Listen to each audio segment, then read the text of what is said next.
So thank you everyone for joining us. I'm here with Summer Lewis. She is a practicing dental hygienist, the owner and founder of Diamond Sharp. If you've seen her on Instagram, you've seen her pictures of her van and her workspace. So thanks for joining us here, Summer. Thanks for having me, James. Yeah. So I mean, let's walk through this journey. Yeah. Do you want to start? Just give us a little background about your professional life, how you got into dentistry, early days, and into hygiene and that sort of thing. For sure. Perfect. So I have always loved teeth, and I've always been completely obsessed with them ever since I was a little girl. My grandma used to take out her partial dentures, and it freaked me out. That was it. I was like fascinated from that moment on. So thank you, Grandma. So yeah, I decided then that I wanted to be either a dental assistant or a dental hygienist or a dentist or whatever. So I went to school for dental assisting, which I took that program at my high school. Oh, okay. And I was lucky because I caught the very last year of it, which was— you don't hear that very much anymore. Exactly. It was a co-op program, like back in the day. And so I caught the last year of that, which was great. So I got to take it for free through my high school. So I did that. Then I worked as an assistant, dental assistant for a while, a few years. And then how did that look like in early days, getting out of high school? You've got your dental assisting. Was it in the beginning? Was it easy to find? What was your... So I got really lucky. Actually, like my whole dental career has been honestly just like pretty much luck. Like everything has sort of worked out in that way for dental wise. But I got out of school and I like literally got a phone call like the next day saying, oh, someone's on sick leave. Like, do you want to come and work? And I was like, yeah, like, why not? Like, it's, my first dental job. I was so excited. Yeah. So I did that and I was there for about 3 months. And then my girlfriend who took the program with me was at a different office at that time. After the sick leave, I left from there to go and work with her down on the Queensway with Dr. Yim and Associates. And so he was like my real like boss. And so that was a really awesome experience to get to work there. Yeah. And then from there I went to Bay and Bloor to work for periodontist, Dr. Weinstein. He's incredible, downtown Toronto. So yeah, I worked there. And then after that, I decided I wanted to take a break from dentistry. I was kind of over it. And I was like, maybe I'll do personal training. So then I went and did my personal trainer certificate, wanted to be a personal trainer, started working at a gym. And then like probably 3 months later, got pregnant. And then found out I'm having twins. Right. So then that was like the end of like my personal training days. So then I just decided I'll just raise my boys and figure it out. So then after they were about a year and a half, I became a single mom. So then I decided, like I need to get back into dental assisting because it's what I know and it's, fairly good money for myself at the time. So then I went and I got another job doing dental assisting. And then from there, my boss at the time said, you should really, you have 2 young kids, like you should really try and go back to school and do hygiene. So that's what I did. I never thought that I had it in me, to be honest, to do hygiene because I had a girlfriend who did it and didn't complete the program. It was very difficult for her. And so I thought, there's no way I could do this. So I actually, when I went in and did the interview to get into the school, they said, like, tell us about yourself. I said, I have 2 small kids. I was a dental assistant, blah, blah, blah. So they said, like, maybe you should reconsider. Like, maybe it's not for you. Yeah. They totally were like, like you can't do it. Like you have 2 little kids at home. Like, how are you going to survive? And to be honest, it was one of the hardest times of my life. Yeah. That's a lot of juggling. A lot of work being a single mom and going to school. My mom helped me a lot with like picking up the boys after, after daycare. She would take care of them for a few hours until I got home. It was a lot of work, but I graduated with honors. Nice. Surprisingly, never would have expected that, but I worked my ass off, you know, fell asleep on the couch reading my textbooks multiple times after the boys went to bed. But yeah, so it was a very difficult experience, but a great one because it brought me to, you know, being a hygienist, which I love. I've been a hygienist for 8 years and I absolutely love hygiene. Yeah. And so then fast forward to 2 years later, I'm on the couch watching Shark Tank and I watch it too much. And so I ended up saying, you know what, I just literally, I said, you know what, I said, I'm going to start my own business. Like, you know, if this girl can do it on Shark Tank, like I can do it. Which one what were you watching? Was there one specific one you watched where you thought, oh. Yeah, you know what? It was a girl who sold the idea of like being a flower shop owner. Okay. So she's like, for $500, you'd get like an apron and like a bouquet and then like a pair of shears. And then it's like, okay, go, you're off. Like, this is your business. Yeah. And they like loved it. And I was like, what? I'm like, I could do like something, you know? And so like, I have zero business background, and that's been probably the hardest for me is having like no clue what I'm doing and having to Google literally everything. You know, from like how to start a business, how to get a business name, how to, you know, like literally I've Googled everything. I've taught myself how to use QuickBooks, which is like an accounting software, which I had no clue how to maneuver and, you know, sort of figure that out, which, you know, it's been one giant learning curve, to be honest. And it's been a work in progress and definitely a learning experience for sure. So walk us through like the first, so you watch the Shark Tank, you see the idea. Yeah. Then were you just initially starting writing stuff down about, I have an idea about sharpening mobile service for sharpening, or how did that materialize from the idea of I want to start a business sort of thing? So I had that idea the minute that I had that idea.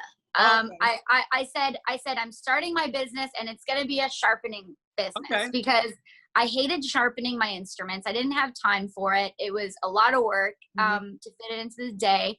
And I was like, wouldn't it be great if someone came to your office and like you could just like snap your fingers and have like sharp instruments. Yeah. And so that's where the idea came from. It's kind of like you find a problem and then you solve it and then you have a business, you know, hopefully. Right. And so that's where that came from. So I literally immediately like Googled how to get a business started. And I literally just, came up with the name. I had like a whole list of stuff that I was thinking about and wanted. And then, so I picked the name, I, registered the business name, which I also didn't know how to do until I Googled it. And so, from there, it just started with like, okay, so I have the name, I have the idea, like, okay, what do I do next? Yeah. So I had to, order supplies. I had to, figure out how I'm going to do marketing, how I'm going to, start an Instagram account, because that was the first time I ever started an Instagram account. So the marketing aspect of it as well is like, in itself, it's a full-time job. Right.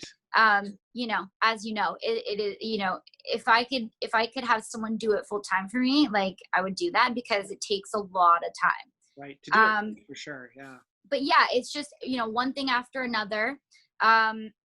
Anything that I needed to do, I did it. I just pushed through and I just said, fake it till you make it. Like if it doesn't work, it doesn't work. If it works, it works. And to be honest, it just worked. And I was just really excited, getting my first couple of clients just through like word of mouth. Right.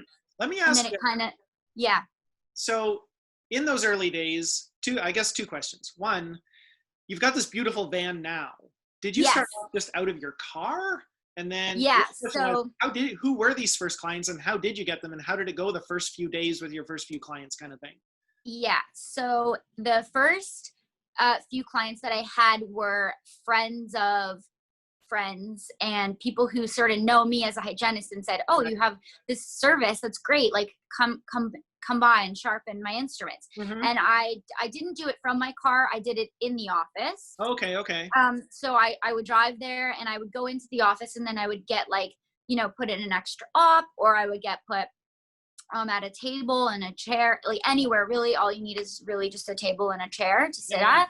And so I would go and yeah, I did the first few and then like to my surprise, people were saying, oh my God, like my instruments are so sharp. Thank you. And I was just like, wow, like that's great. Like, and so from there, I just sort of like grew and learned things and just did my best to be super perfect. Like I'm a bit of a perfectionist. Like I make sure that, it's perfect. If it's not perfect, I'm not happy. With stuff like that, like I take it to heart. And so like, if anyone is unhappy, I would fix it. Thankfully, that's only happened once in the past 2 years. And it wasn't even, anyway, that's a whole other story.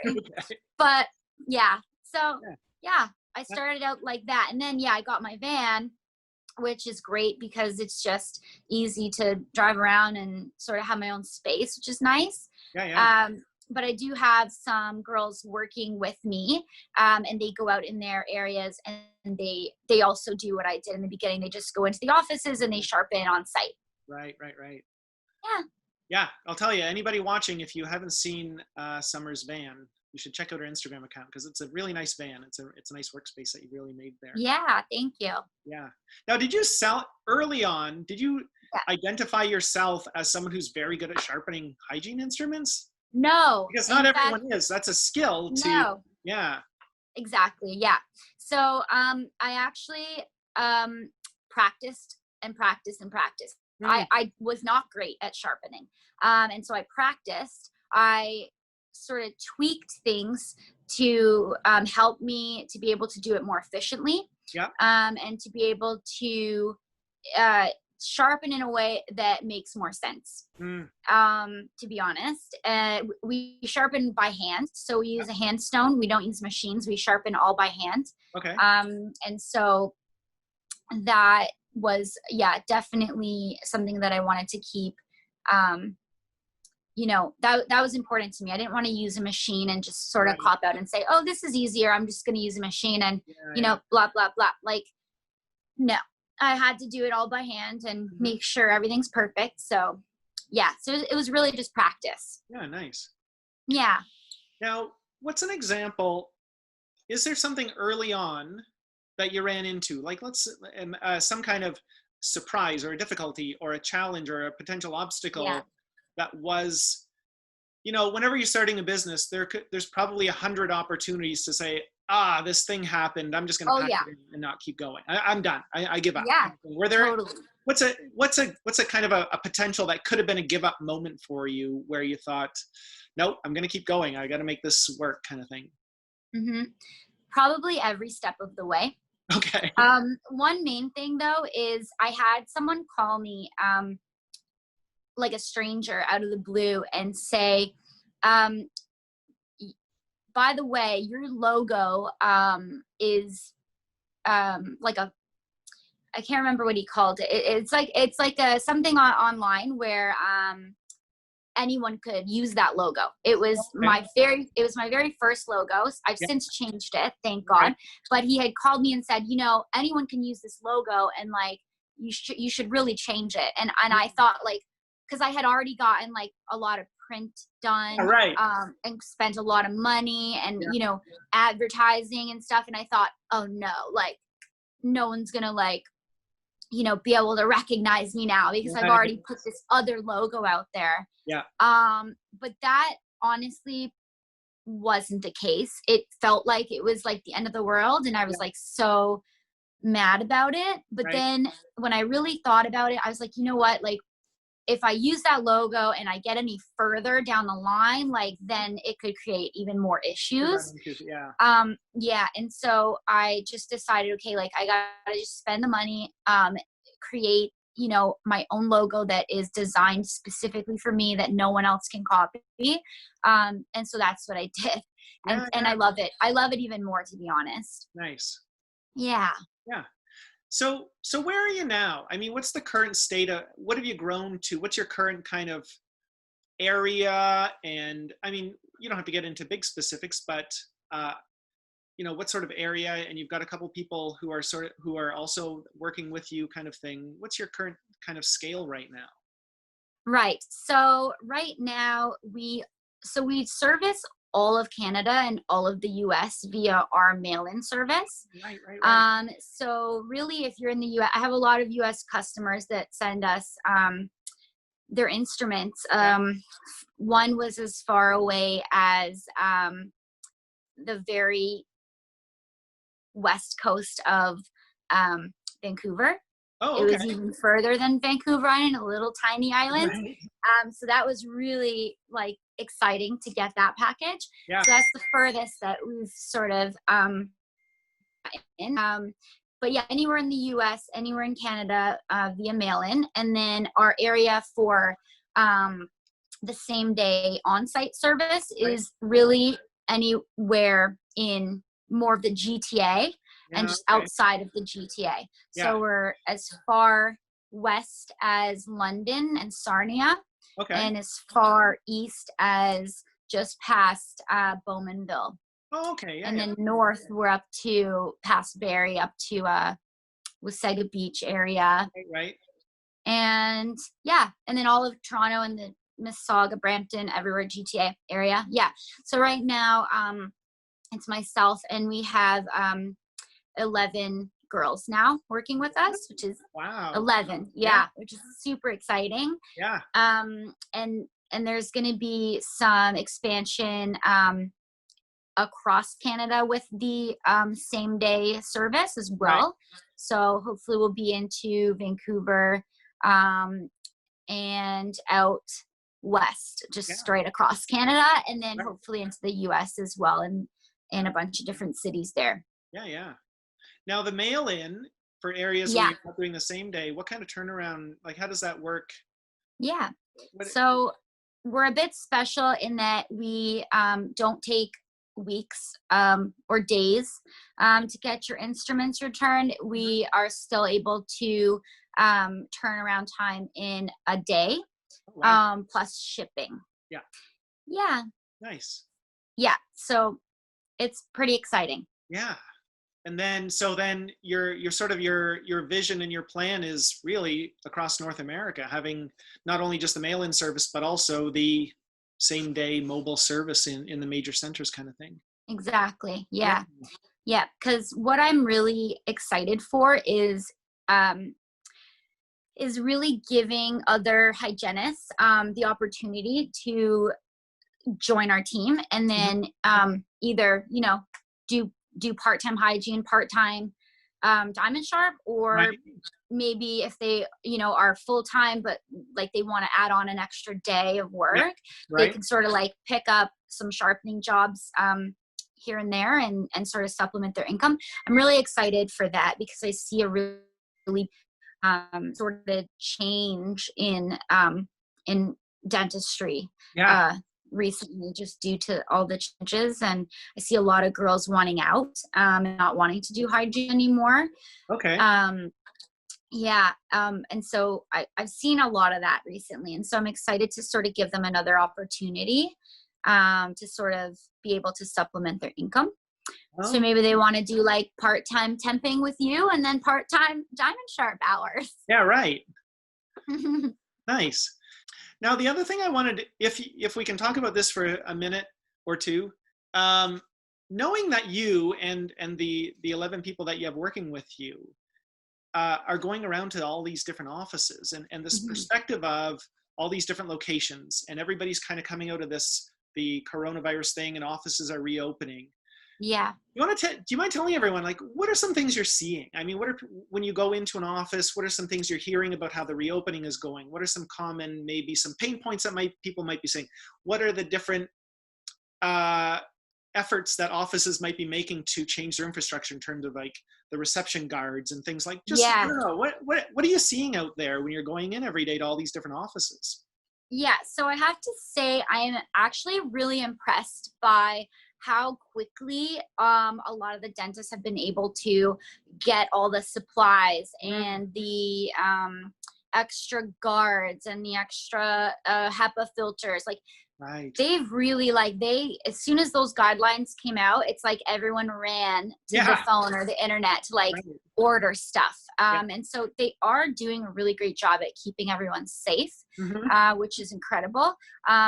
Definitely when you walk in there, almost all the offices have the sneeze guards up at the front desk. They have hand sanitizers. They're wiping down the doors after you touch them.